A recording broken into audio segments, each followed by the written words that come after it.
Si discute molto, no, su questa crisi, è passata, passerà, quando passerà, quando potremo uscire dal tunnel. C'è tanta gente che non capisce, dice ma come fa?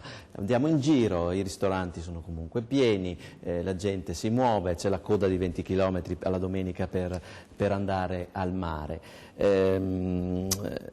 Anche se la recessione sembra leggermente infrenata, c'è però chi dice insomma i licenziamenti sono appena iniziati. Ma io penso che la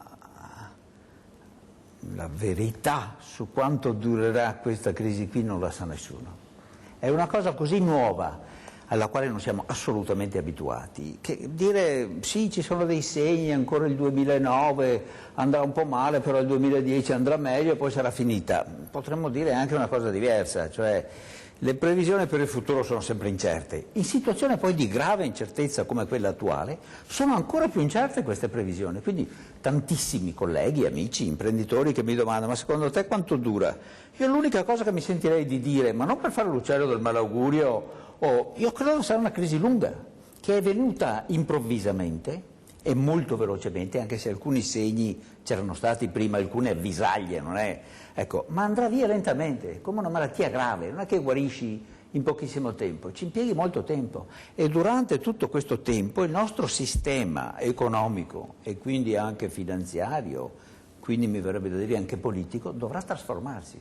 Su come trasformarlo ancora le idee non ci Quanto, sono. e qui lanciamo magari un tema che svilupperemo anche dopo, quanto nella ripresa incideranno le banche? Proprio oggi Confartigianato in provincia di Treviso insomma, è andata giù pesante nei confronti delle banche che insomma, strozzano le imprese, le hanno strozzate, tant'è vero che mi pare aver capito che c'è una crociata per prendere il denaro dalle banche tra virgolette cattive e portarlo nelle banche buone. Gaio.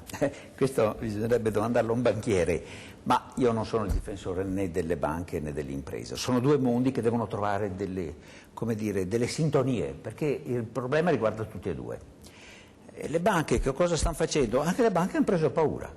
Tra questi qui poveretti forse non c'è nessun bancario o banchiere, ma può benissimo esserci che ci sia, perché anche le banche in questo momento si trovano sotto pressione.